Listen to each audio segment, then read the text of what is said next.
Hello, everyone, and welcome to today's webinar, How to Successfully Apply to the Creative Work Fund. For those of you who are returning Foundation Center webinar participants, a warm welcome back. And to those of you here for the first time, I'm so glad that you're joining us today. Before we get started, and especially for those of you joining us for the first time, I'd like to go over a few details so you know how to participate in today's event. My name is Elizabeth Zabella, and I'll be supporting today's webinar by managing polls, as well as collecting questions you pose along the way and asking them during our Q&A at the end of today's presentation. We've also taken a screenshot of an example of the attendee interface. You should see something similar on your screen. By default, you're listening in using your computer's audio. If you would prefer to join over the phone, just click phone call and the dial-in information will be displayed. In the handout section of the interface, you'll find a PDF copy of the presentation, as well as Creative Work Fund's guides to applying for the grant that we'll be speaking to today. You'll also have the opportunity to submit text questions by typing your questions into the questions chat pane of the control panel. You may send in your questions at any time, as we do have over 230 registrants for today's webinar, so do ask your questions early and often. I will collect these and will address them during the Q&A at the end of the presentation. You'll also receive a follow-up email tomorrow with a recording of this webinar and its associated handouts. So feel free, you'll be able to review all of the content and take additional notes on your own time. I would now like to turn the controls over to our presenter, Frances Phillips, so she can display her presentation. As I do so, I'd like to go ahead and introduce her. Frances Phillips has been managing the Creative Work Fund since the program's inception in 1994. She also serves as a program director for other arts grants at the Walter and Elise Haas Fund, which manages the Creative Work Fund.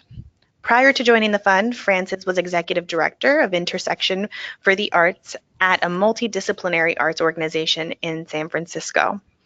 In addition to her foundation work, she is a co-author of the nonprofit Kit for Dummies, a published poet, a book reviewer, and an instructor in the creative writing program at San Francisco State University. So without further ado, I'll turn it over to Frances. Thank you very much, Elizabeth, and thank you everyone who's joined us today. Having folks participate in our webinars makes my life a whole lot easier because those of you who are here now tend to do better applications and tend to have more focused questions. So thank you for being part of this. While I'm on the topic of thank you, I want to thank the Foundation Center, which has been such a generous host in this work, and also thank the William and Flora Hewlett Foundation, which along with the Walter and Elise Haas Fund, support the Creative Work Fund. So here's my little overview of what we're going to do today. We'll cover the basics about what the Creative Work Fund is and talk about who's eligible to apply this particular year. Not a lot has changed this year, but a little bit, and I'll make sure you're aware of that. We'll talk you through the steps that you take to apply, which include if you applied a few years ago but haven't done so in the last 2 years, you may not be familiar with our Grantseeker Portal. And you'll see some slides and I'll give you some tips about that. And while we're on the topic of tips, I'm going to share with you my 10 top tips for what makes a really strong letter of inquiry. And as Elizabeth mentioned, you may add questions at any time in the chat box. I'm not going to answer them as you type them, but we will save about 10 minutes at the end of the webinar dedicated specifically to answering your questions. So before we go further, I'd like to know a little bit, hear a little bit from you, because it helps me understand my audience and interested in who's being part of the webinar. Elizabeth is about to take over for a moment and show you a screen where you can respond to a poll. Fantastic. So everyone should see a blue screen on their end now, and we have some responses coming in. And we really want to know who you're representing and joining this webinar. Are you currently an artist? Are you representing an arts organization? Or perhaps you're with another nonprofit, not particularly focused in the arts, but interested in what the creative work fund is doing. Perhaps you're a consultant with nonprofit clients that work in the arts, or perhaps a volunteer who, again, is trying to learn a bit more. We have about 80% of our audience actually participating already, so I think we have a pretty good picture of who's in our room. Make sure you click the submit button so you can lock in your answer, if you will. I'll go ahead and I'll close the poll now with 87% of our room participating. So we have a very strong, as you would assume, representation of arts organizations. So 42% of our room are representatives of arts organizations. 33% are artists, 21% are other types of nonprofits, and 4% are volunteers. And it doesn't look like we currently have any consultants in the room. Any thoughts on who's joining us today, Francis? No, I'm just really pleased. I always am concerned when we do these events midday as to whether or not artists will be able to join, but I'm delighted that we have a strong representation of artists. And because the fund does award these grants sometimes to non-arts organizations, I'm glad that they're here as well. So I have one more poll for you, and that's all about geography. Great. So we want to know who's eligible for the grant. So please let us know if you're within one of these Bay Area counties. And if you're not in one of these Bay Area counties currently, just go ahead and type in your response in the chat. So if you're perhaps in Southern California, or in the greater Northern California, or perhaps outside of the state, we want to know if you're joining us today as well. But it looks like, again, pretty quick response here. So I'll close the poll and I'll share the results. And it looks like 36% of the room is actually joining us from San Francisco City and County.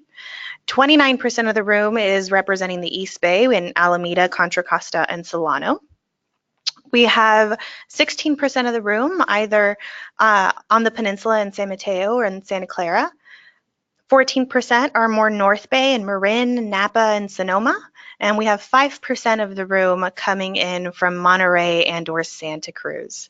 So I'll go ahead and I'll hide the results, and I'll leave you, Francis, to continue with the presentation. Great. I'm really pleased to see that nice mix of counties and areas represented. We're always kind of trying to keep an eye out for some of the underrepresented communities when it comes to the availability of arts funding. So glad to see that we have some folks from what I consider the underserved counties. So let's dive into my main topic, what is this Creative Work Fund animal? Pictured here is the muralist Edith Boone, and she collaborated with the Alameda County Network of Mental Health Clients. This represents the kind of project the fund has supported in the past, a grant in which an artist collaborated with a nonprofit organization to create a new work. In this case, Edith worked both with the organization, the folks who work inside the mental health network, and clients of theirs that go to the Berkeley Drop-In Center. And the outcome of this was a very beautiful new mural that's along Ashby Avenue in Berkeley.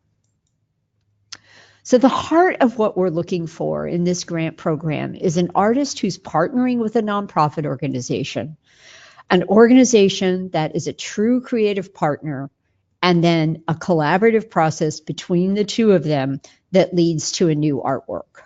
And I should say as an aside that many projects involve more than one artist, and some projects involve more than one organization. But when it comes to applying, you do come in with a pair, an artist and a nonprofit as the applicants, and you tell us about the others involved, but they're not also featured in the application. So each project features what we call a lead artist and a nonprofit. You cannot apply on your own. You need to find your partner and share a strong interest in the partnership and come to us together. Some of you may be artists who are familiar with the idea of, gee, I can't go out and get money as an individual, but I can go work with a fiscal sponsor. And because I'm working with a fiscal sponsor, it's possible for me to get a grant. Now, that's not quite what the Creative Work Fund is looking for. We're really looking for a nonprofit that is going to work with you, that will help you with research, help you with understanding content, will help you make connections to a community. So it's not limited to just grant compliance and money management. It really is an active creative partnership. Similarly, if you're a nonprofit organization thinking about going for one of these grants, try not to come to us with what would be a work for hire. Gee, we want the lobby in our building to be more beautiful and would like to have this artist come paint it. Well, that's a lovely idea. And indeed, maybe that could be the outcome of a true collaboration and partnership. But if you're just hiring someone to come in and paint, that's not so much what we have in mind. I mentioned geography is a limitation, that 11 Greater Bay Area counties are eligible. I'm going to come back to that a little more in a moment. Each year, the types of invited artists change. So this year, we're inviting traditional artists and visual artists. And if you don't fit in either of these categories, you might be thinking, well, shoot, I'm going to jump off this webinar right now. But in fact, you do have another opportunity late this year. Then in December, for the first time, the Creative Work Fund is going to invite letters of inquiry from artists in any category. So if, for instance, you're a performing artist or a media artist or a literary artist, you can hold out for late this year and follow all the other rules I'm going to talk about, and it'll be relevant to you. We've mentioned partnership. A lot of artists work as teachers, or some artists work as art therapists, but these grants are about making art. And this program started out with the mission of trying to support artists, and we want 2/3 of any grant to go to pay artist fees and artist direct expenses. Our maximum grant this year is $45,000, and if you were requesting the maximum, you'd want to make sure that $30,000 of that went to pay your lead artist or your lead artist and other artists that person is working with, and maybe cover their expenses, their materials and supplies, their travel, their equipment, what it is that they need to make the work. So we're asking a lot in this program. It's not the right grant for everyone. We're asking for a new work, a collaboration, and the support for artists. We take all three of those seriously.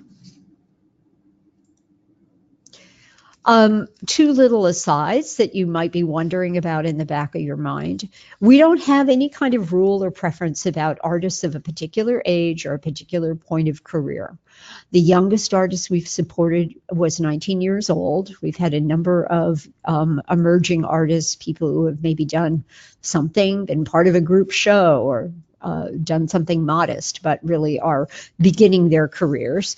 And we've also focused some artists who are quite mature. We've supported a grant featuring the choreographer Anna Halpern.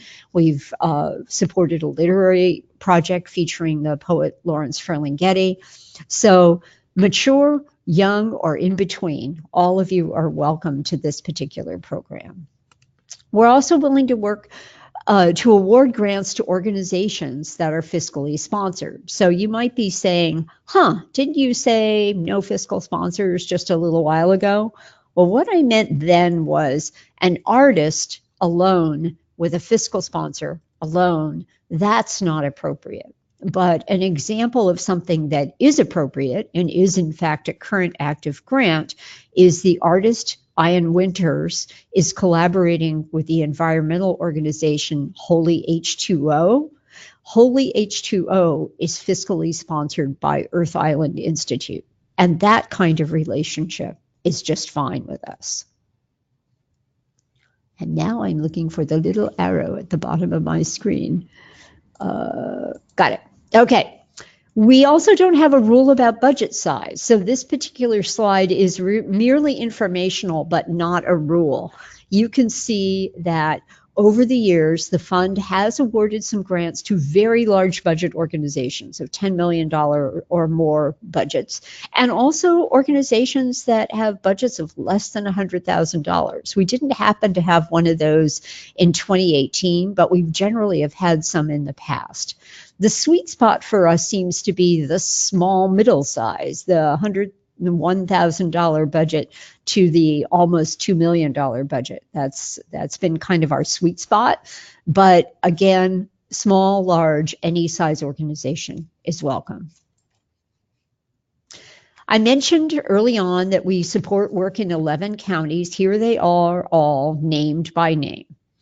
What this geography rule means is that if you live, or an artist, you have to live in one of the counties, and you must have lived in one of the counties or one or more of the counties in at least the 2 most recent years. So let's say you used to live in Oakland, but now you've moved to Martinez, and you've been in those 2 places for at least 2 years. That would be fine. Or the combination of those 2 places for at least 2 years. If you're a nonprofit organization, you have to be based in one of those counties. And we have had some situations where there's been a national or a statewide organization, but that has applied and has received a grant, but it has to have a local office or a local regional presence here so that the artist has someone to work with. 2 questions that I'm asked. One is, do the artist and the organization need to be in the same county? And the answer to that is no, you don't. You could be in 2 different counties, and that's often been the case. And then the other question I'm often asked is, well, we want to work with 11 artists, and most of them are in the Bay Area, but 2 of them are from outside the Bay Area. And generally, that's been fine with us. We've even had a couple of projects where one of the artists was from overseas. But this was a program that was chauvinistic about the quality of art and the quality of artists in the Greater Bay Area. And we want Greater Bay Area artists to dominate any application. And the lead artist has to be from one of the geographic counties. So let's talk about the categories invited this year, because we are using genre categories this time. And one of those 2 is traditional arts. In the traditional arts, we are often asked, do you mean like Western classical forms like ballet or symphonic music? And that's not the focus this year. We use the same definition of traditional arts that the Alliance for California Traditional Arts uses, and it's very similar to what the National Endowment for the Arts defines as folk arts. So one of the things that often, not always, but often is a feature of traditional arts is they are passed down within community settings. They're learned orally or by emulation, as opposed to being taught in an art school or a conservatory. Sometimes traditional artists are always a collective, and sometimes they are individuals.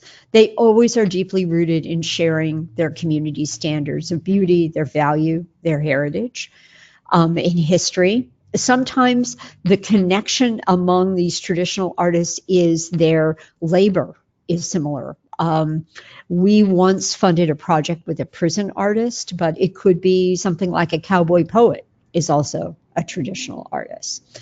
And if you're sort of struggling, because a lot of artists kind of cross over between playing and, let's say you're a musician, maybe you play jazz that's heavily influenced by traditional Latin American music, and you feel yourself as being on the edge of the definition, I would ask myself, am I an artist whose work should be judged by ethnomusicologists or folklorists, or am I better judged by curators of contemporary work who understand the kind of influences of tradition on what I'm doing? If the former, this is your year. If the latter, you should probably wait until December. So I have some examples for you here. And one of them is, this is Lindy Imani. She's a native California basket weaver. And I want to emphasize that a traditional artist can make anything, but they come in the door. They fit in this category because they have a background as a traditional artist. In Linda's collaboration, she worked with a Monterey-based land trust organization, and they worked together to find on their land the materials and supplies that she needed for traditional basket weaving.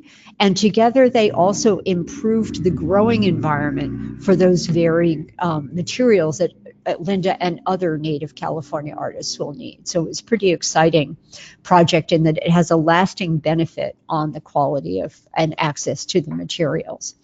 Now, Linda also made a short film about making the 2 baskets that she made most recently. And let's say she had chosen, rather than focusing on making of the baskets, she could have focused on collaborating with a nonprofit media organization, a film producer with a nonprofit studio, and the film had been her primary product. That too would have been a traditional arts application, because even though the end product was a film, the lead artist was a traditional artist. Couple of other examples here. On the left, we have Xiaoqun Chen. He collaborated with Chinese Performing Arts Foundation to create shorter form traditional Chinese opera that brought together 2 different distinct styles that included young performers, and also, because it was abbreviated, was meant to appeal to younger audiences and pass on an interest in the art form. On the right, we have an example of a traditional art form that comes out of the Americas. This is an African-American quilt artist, Marion Coleman. We're very proud of her. She's a National Heritage Fellow. And she and 2 other quilters in the East Bay created a series of educational story quilts about healthy living styles that were shared with the Health Conductors Project, training volunteers to go out into communities and address health disparities, particularly in the African American community.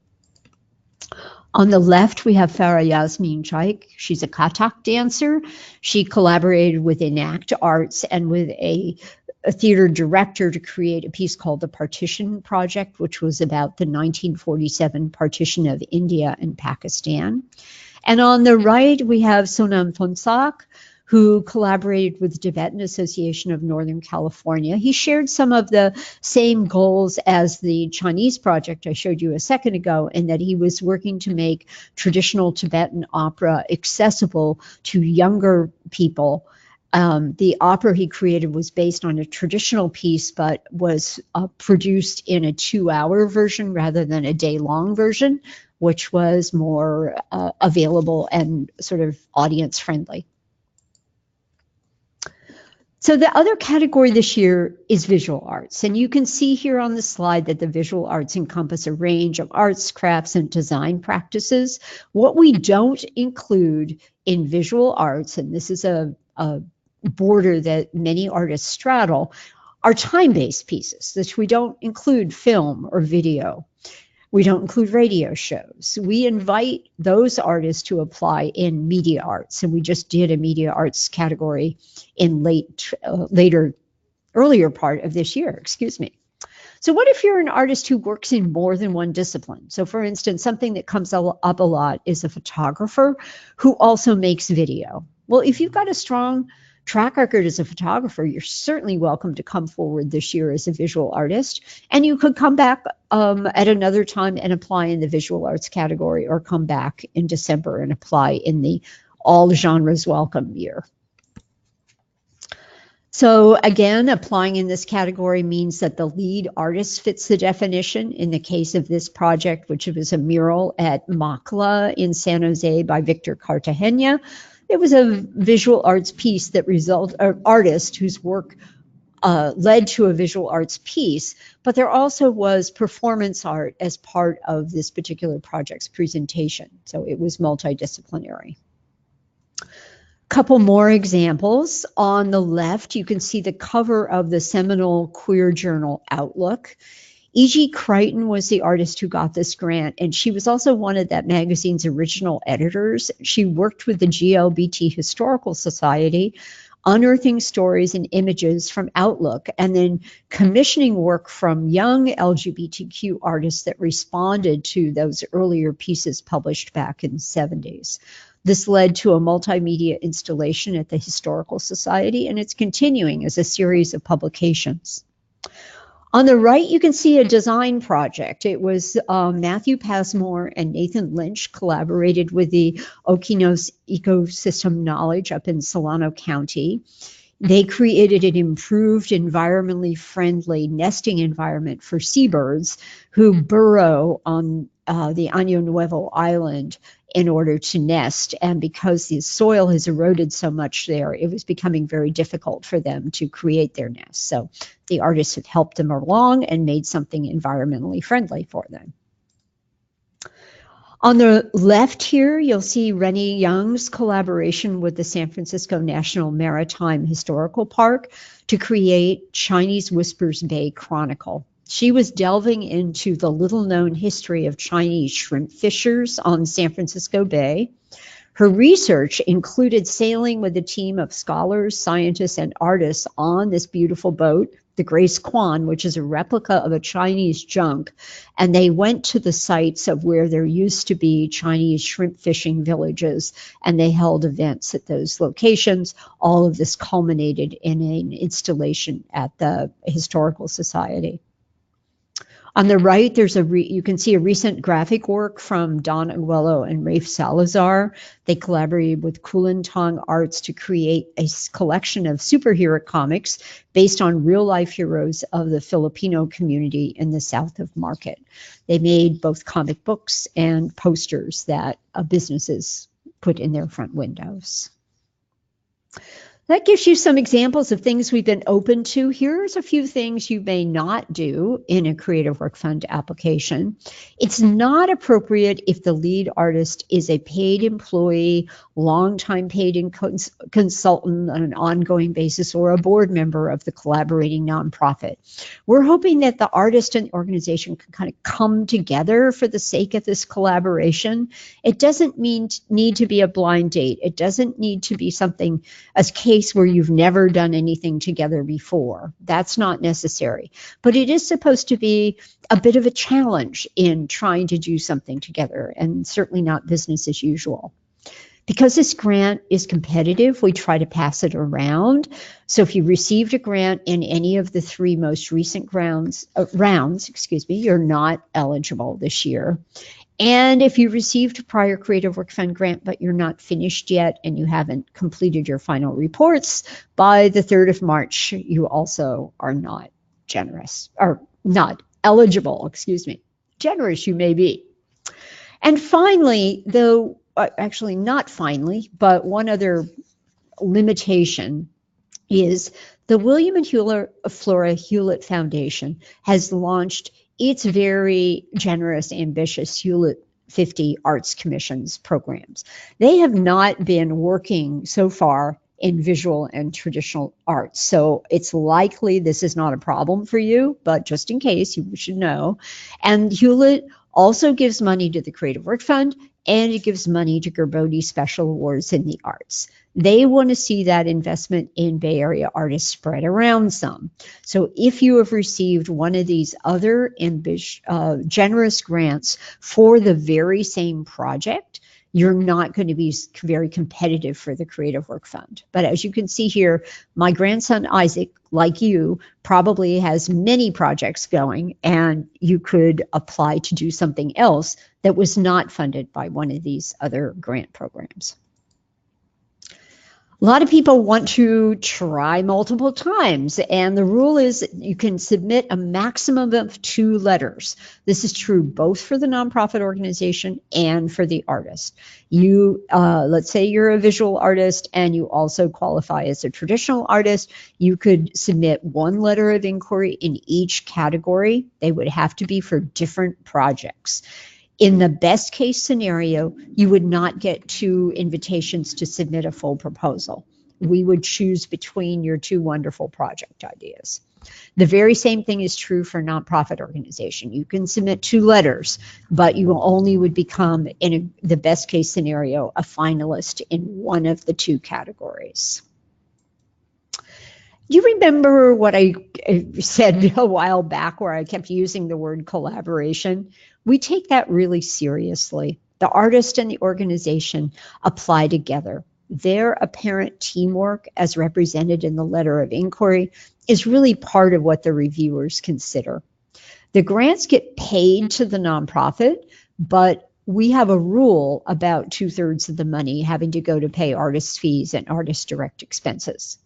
At the end of the project, we want to hear final reports from both the artist and the nonprofit. It's a two-step process. You probably picked this up. Applying to the Creative Work Fund starts with a letter of inquiry, and then if your letter is selected, you're invited to submit a full proposal. What's new and different? There's really only one thing, which is we increased the grant size. The minimum is now $15,000. The maximum is now $45,000. I realize that's only a $5,000 increase in each case, but we wanted to do something to acknowledge that living and working in the Bay Area has become so expensive, and the value of our grants was sort of slipping a bit as we were at the $40,000 maximum for quite a few years. So now let me get technical for a few minutes. And this is I should say this about everything about the Creative Work Fund, but if you have questions about this and you need help, please don't be shy about reaching out to us by phone or email. Please, now off the top, don't come to us with a paper letter of inquiry that you slide under the door at our Creative Work Fund office. We want you to use our online application portal. It starts out by you're completing an eligibility quiz. It's very simple. It'll take you 5 minutes at a maximum, and both the lead artist and the collaborating organization have to complete the quiz, and they point to one another in that quiz as their intended partners. These quizzes are reviewed by human beings, not by algorithms, so it probably will take a day or two before you hear back from us as to whether you're eligible to apply. Of course, word to the wise, don't fill in your quiz on March 1st, the day your application is due. Do it well ahead of time. If you're eligible, you receive a confirmation and Grantseeker credentials in your email inbox. Make sure that you watch for it and that it doesn't go into your spam folder. And once the artist and the nonprofit are affiliated with one another in the grant seeking portal, then you can start working on your letter of inquiry at any time. If you applied a number of years ago, it used to be you had to completely finish your letter in one fell swoop. Now you can draft and go back. Couple of things that come up buckling down here. One is if you applied before and you already have a grant seeker's credential, is it gonna work? It likely will, but it's a good idea for you to get in touch with us to confirm that you have access again. And also, you might have changed project partner, so you want to communicate with us about that. You don't know who your project partner is going to be. You're an artist or you're a nonprofit, you have a couple of ideas. Yes, you can go ahead and register now. And then when you know who your project partner is, get in touch with us and we'll make the connection between you and the other entity or person. What if you think you know who you want to work with and you start a letter of inquiry with them and then it's just not going well? Call us and we'll help you to change to a different partner.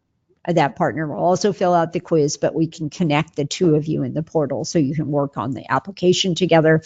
You'll see here the phone number, and the phone number appears again in the webinar. So, and you can download these slides and keep a copy. If you need any technical help with doing these things, they really can go very quickly, but sometimes, I sometimes get nervous about doing something online. We have a little tutorial that features Faiza and Suki, who are also on the end of the line when you call for help. And they will be happy to help you. And also we can just help you answer your questions. And finally, our grants manager submits a plea that you not wait until the last possible minute, because many people tend to do that. I know I can be a procrastinator, and sometimes the server slows down when there are a whole lot of people on it at the same time. So let's talk about buckling down to the how. You've registered. Now you really want to get to work on what an application is. Your main task is writing your letter of inquiry. That's going to tell us about who's applying, what their project idea is, and what they think it's going to cost. There's a character count of 10,500 words. That's approximately 3 dense pages of writing. Spaces are counted in that character count. So if you're writing in Word and checking the length of what you're writing, make sure that you realize that. You also are invited to submit a 2-page resume from the lead artist. Please don't make it a long, long resume, just 2 pages. Vita, whatever form you have that information in is fine. There's a very simple budget form that's online available for you to use. And at this stage, we just want to know your story. Please do not give us links to websites or embedded images or work samples of any kind. Keep to the story. I'm heading into my top 10 tips. This one I've already introduced. Don't go it alone. Work on your letter as a team. I know some artists, they are going to work with sort of a large budget organization that has a really great development director, and so they just turn it over to that person. Generally, their letters don't shine the same way a letter that incorporates the artist's voice and the organization's voice for it. Also, when you're completed your letter of inquiry, make sure that both the artist and the nonprofit click a little spot where it says they authorize the submission. Now, the Walter and Elise Haas Fund hosts and manages the Creative Work Fund. Last year, we had a couple of people, I think it was a total of 3, who went online to the Walter and Elise Haas Fund and tried to apply to the Creative Work Fund there. And they weren't answering the right questions. They didn't register. They didn't have their partner. It just meant that they were way off base from the beginning. So make sure you have gone to the Creative Work Fund portal. You can get there through the Creative Work Fund website. And you may see some mention of the Walter and Elise Haas Fund because we share the applications system, but you make sure that you are indeed driving in the correct lane. And finally, or not finally, because this is only tip number 3, one other thing about making sure you're doing the right thing. The fund asks for slightly different questions in the traditional arts category and the visual arts category. So when you're in the letter of inquiry form, you're going to click which one of those your lead artist represents. So make sure you click the right one so that you're being asked the proper questions. There's not a huge difference between the two, but we've had a couple of people make that error over time. Lead off with your artistic idea. That's what's going to be exciting to the readers of your letter of inquiry. You know how they tell young journalists, don't bury your lead? You have a lot to tell us in the letter of inquiry, and sometimes people try to smush it all up at the beginning, but they don't really give the readers a clear idea of what their project is. Your project idea should be a hook. It should be interesting, and it should appear early on in your letter. I've mentioned this earlier. I think a letter, because it's kind of a personal writing form, it's hard to represent 2 voices, but you do really want to make sure that both perspectives, the artists and the organizations, get incorporated into your letter. We're hoping that because of the size of this grant and the focus on collaboration, you're going to have an opportunity to do something that challenges you, is ambitious. And it's fine if you've been working on a particular line of work and you want to continue with that line of work, but push it further, take it further. Make sure we understand what the new ambition is in that effort. It's also fine if you want to do something that's completely new and different to yourself. Sometimes the collaboration can make that possible. Here are some busy worker bees. They come from an observation beehive project that Rob Keller did up in Napa quite a few years ago. Please remember to compensate the workers. Please pay the artists. Don't be cheap with them.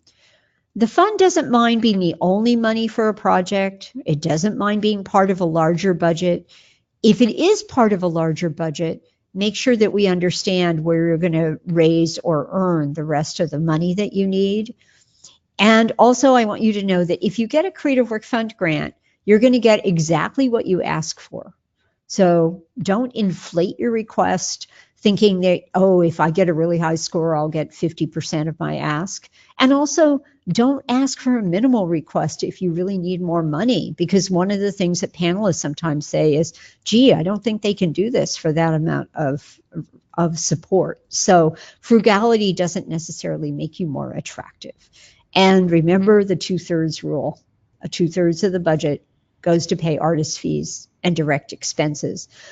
Now, here's a little chart. Again, this is not an instruction, but just meant to sort of show you what's been the norm in these two categories of application and in all the categories of application. For the first 12 years of the program, the maximum grant was $35,000. So that's one of the reasons that the average grant size at the moment is well below the 45 that you can ask for at this point. But you can see that most projects offered or cost somewhat more than the grant, and that indeed artists were getting 2/3 of the grant, and that the average paid to lead artists has varied from like 11, or averages between 11 and 13,000, just under 13,500. My other tip, and this is a tip for any writer, is make sure all the parts of your story add up. That if you have an ambition or a goal that is behind your project, that your collaborating partner you chose is the right one to help you get to it, and your activities and your budget are all telling the same story. So think about how in film and media, there's often a continuity editor. Make sure that your continuity instincts have been turned on. And there, pictured here, is the wonderful Erin Toole, who collaborated with the Palo Alto Art Center. Also, don't rush your project. If there's one thing I say over and over and over again, take the time you need. Collaboration often involves people changing their minds, people shifting direction. We're generous about giving you a project description or extension if you need it, but don't, you want to ruminate, you want to test ideas, you want to go back and forth. That's what seems authentic in this kind of a process. And ultimately, finally, we also require that the work be shared in some way in the 11 Bay Area counties, not necessarily in all of them. It can be by any means. It can be shared online. It can be a work in progress. It can be shared within a community that's initiated into a particular traditional arts practice, but maybe not with the great wide world, or it can be in front of a large audience. Any of those is fine, but it does need to get into, it can't just live in an artist studio. It has to get out in some degree. Here's the deadline, this time zone. So don't pretend you've moved to Guam and are applying at 5 Guam time. And also, as I said earlier, don't wait till the last minute. So you worked so hard on the letter. 1st of March, you submit it. Now what? Well, by May 3rd, everybody who submitted a letter of inquiry will hear back from the Creative Work Fund. Approximately 50 applicants will be invited to submit full proposals, and roughly that will be divided between traditional arts and visual arts. Those 50 applicants also will receive feedback on their letters of inquiry, which help them perhaps to make their full proposal stronger than the letter, or emphasize things that the readers really, really liked. They then have some time to prepare those full proposals, which are a bit longer and include work samples by the artists. Those are due on July 16th. We will have national grants review panels that meet sometime between late August and mid-September in San Francisco. And none of them will have read your letter of inquiry, so they're a brand new, fresh audience for your story that you're telling. And we will be announcing the grants on or before October 4th. And then wait to hear about the party, because we have a party among the recipients to celebrate. And by the 1st of December, we require all the recipients to submit a memorandum of understanding saying how they're going to share duties and responsibilities, who's going to get copyright, if that's a meaningful question in this particular case. If something, for instance, is a mural, how long might it be up and protected at a site? Those kinds of things. You don't need to worry about that at the application stage, but you do need to do it if you get a grant. And as soon as we get your signed award letters and your memoranda, we pay the grants, you can start your project pretty much right away after October if you can move on that paperwork. Couple things I want to say about the invitation to the full proposal stage. First of all, the full proposals are reviewed by 2 national grant review panels, one in visual arts, one in traditional arts. They have specific expertise in the areas to which you have that represent the background of your lead artist and that represent the kind of work that you're planning to do. So we do not name the panelists in advance. We do name them in the grant press releases and announcements at the end of the process. Usually 1 or 2 of those panelists are local because it helps to have somebody who can provide information about the local context. The panel technically recommends the projects for funding, and the funders have to sign off on what they've recommended. They almost always sign off 100% on what they recommended. Sometimes, in a rare case, the funders have wanted to squeeze in one more grant or have done something a little bit about making it possible for us to adjust the grants list, but that's really rare and almost never happens. And the funders do not step in as censors of content. We anticipate that we'll be able to award 14 to 15 grants. As I mentioned, we award full funding, so what you ask for is what you get.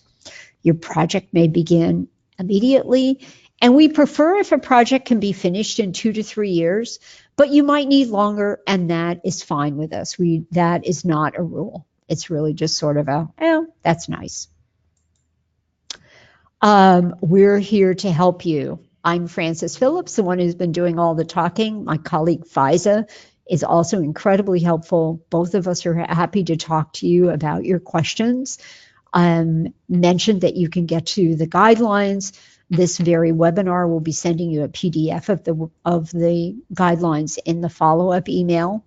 And now it's time for me to turn back to Elizabeth and for me to hear from you about your questions. Thank you so much, Frances. As I'm sure everyone knows, we've gotten plenty of questions, and so we will do our very best to get to as many of them as possible. With that, I wanted to share a couple of next steps as well. But I wanted to present to you our first question, Frances. Jennifer is wondering, does the nonprofit need to be based in the eligible county or just the lead artist? And she's asking as a newer organization, which I know many folks on the line probably are as well. So I'll give you a second to consider your response while I share some additional next steps with participants. As you can see on our screen, we do have a follow-up webinar to this very webinar here. Frances will be fielding your initial questions during today's Q&R, but we do invite you to join us for our upcoming webinar on January 9th. So get your questions answered, winning a Creative Work Fund grant. Participants in this webinar will have an opportunity to ask additional questions about their application plans directly to Creative Fund staff. So come with your queries and learn from what others are asking. Additionally, if you are in the Bay Area, we invite you to join us on January 29th for our in-person training, Mastering Collaboration, Stories and Insights from the Creative Work Fund. Often the fund is asked what it means by collaboration. Frankly, it's not just one thing. A good collaboration can take many forms. So come join us as we explore this question. I'll be providing links to both of these resources in the chat momentarily. But back to you, Frances. For Jennifer's question, does the nonprofit need to be based in the county or just the lead artist? Jennifer, yes, that's an excellent question. I apologize if it wasn't clear. Yes, the nonprofit organization does need to be based in one of the 11 eligible counties. And I'd like to say that there have been instances where relatively young new nonprofits have been successful at securing these grants. So if you're in the right place, please do come forward. Great. Continuing right along, as we do have plenty of questions to get through, Angela is interested in collaborating with a potential composer performer who was awarded a grant from the Creative Work Fund in 2016. I'm assuming, given the previous details that we went through, that she would potentially not be eligible. You're right. An artist who received the grant in 2016, that's too recent for that person to be the lead artist in a project. However, I have two workarounds for you on this one. One is if there are several strong artists involved in the project and one of the other artists might be used as the lead artist, that composer could be an additional collaborator. That would be fine. Or in December of 2019, when we have the next deadline, that artist would by that time be eligible again. Fantastic. Andrea wants to know if it would be possible for the traditional artist to sell the traditional art objects as a result of the collaboration, either during the grant period or after.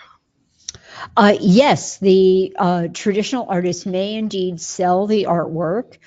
And there have been cases, this need not be what is done, but I can think of a very early project with the Berkeley Art Center where Joss Sanchez was the lead artist. He and a group of 10 very strong female artists made a portfolio of prints together, and those portfolios were sold to benefit the Berkeley Art Center and another nonprofit, and then portfolios also were given to the participating artists. So again, but the artist also could sell the portfolio for her or his personal benefit. That would be okay as long as the nonprofit organization was fine with that.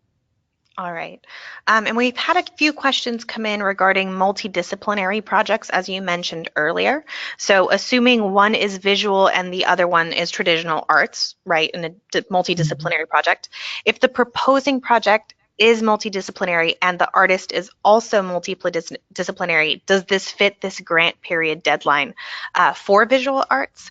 As a follow-up to that, if the project is a larger ongoing project, but for this grant period, it focuses on the installation component, does that fit what you're looking for as well? Okay. First of all, remember that what fits this year is whoever you name as the lead artist, and that person should indeed have a very prominent role in the project. Whatever that person's background is, if that includes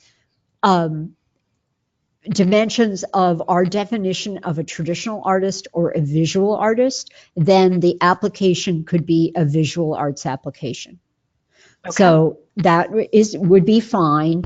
And, you know, one example I have, and this I don't think is what you're asking, but years ago, the printmaker Claudia Bernardi collaborated with ODC, and she created a props and a set environment for a dance piece that she did with Kimi Okada. So it ended up in a performance, even though she came in the door as a visual artist. Uh-huh. Now, also, if you're doing a larger organization, larger project that perhaps has different chapters or episodes or is spread out over time, I'd suggest that you propose a discrete dimension or phase of that project to the Creative Work Fund. And I can think of an example of a grant to Amara Tabor Smith and Ellen Sebastian Chang, who applied with Chapter 510, which is a literary organization, and they're doing this big ongoing work about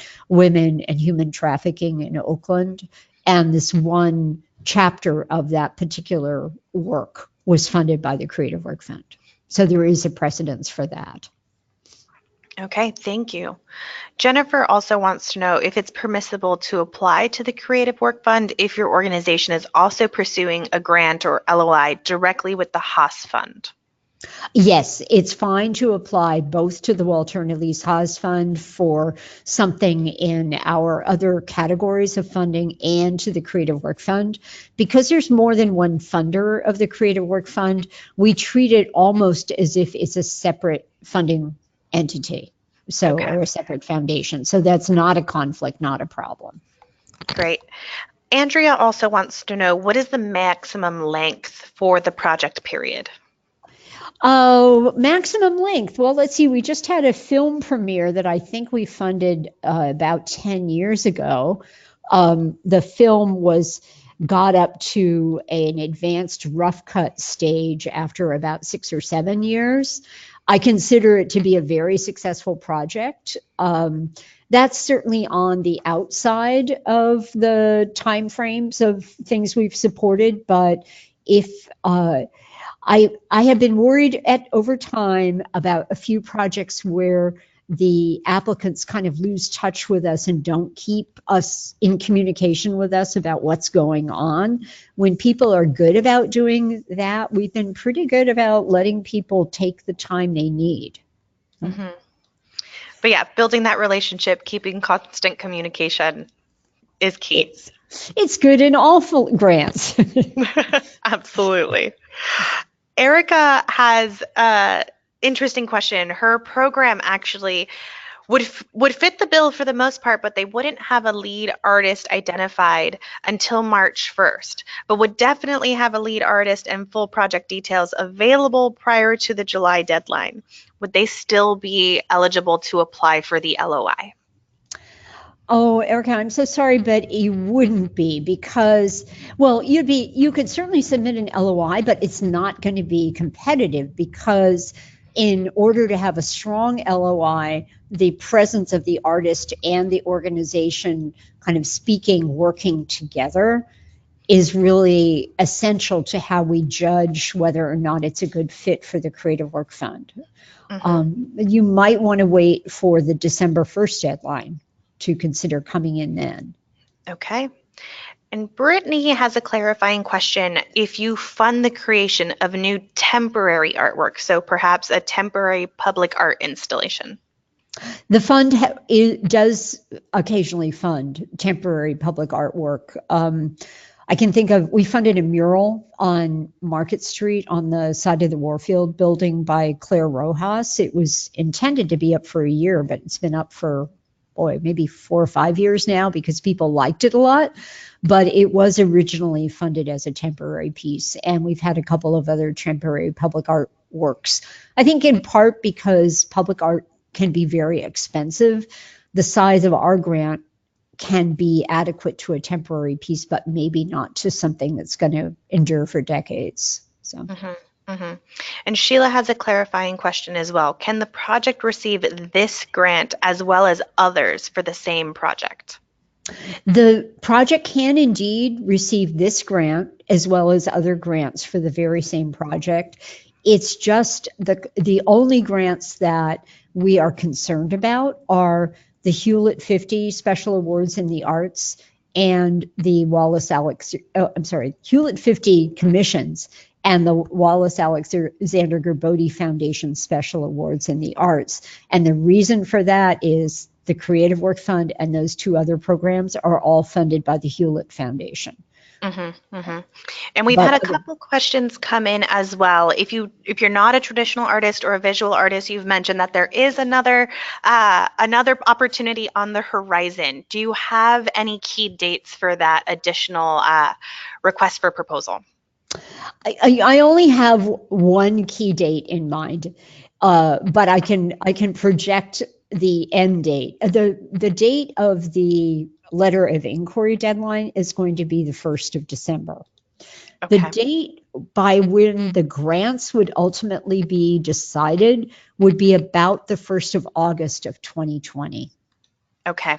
I haven't mapped out the full proposal, those other mid dates, but the time span of this particular decision process, if you looked at how long this is going to take and then you started on December 1 and measured out the same number of months, you'd have a good sense of what that's going to be. Well, there are certainly plenty of additional questions that are coming through, but unfortunately, that's all the time that we do have for today. I highly encourage everyone to reach out to the Creative Work Fund with any questions that you might have. There's the quiz that Francis mentioned as well that might be able to guide you through a couple of your initial questions. And lastly, we're here again for you on January 9th. So to answer all your questions, that's really going to be a dedicated Q&A to really make sure that we can get as many inquiries as we can. Thank you so much, Francis, and thank you everyone for attending today's webinar. Thank you, Elizabeth. It's been great. And also, please remember that Elizabeth will be sharing a recording of this webinar. So if you want to share it with your partnering entity, it'll be available. Absolutely. We'll have the recording, and you'll also receive the handouts that have all of the additional links that you can visit. So rest assured that you will receive that follow-up email within the next 24 to 48 hours. You can watch and rewatch the recording and download the handouts as well. We very much appreciate any feedback that you have in terms of how this webinar went for you. On behalf of Foundation Center and our presenter, thank you for joining us today. If you like this webinar, we do hope that you join us again soon, and have a wonderful rest of your day. Thank you, everyone.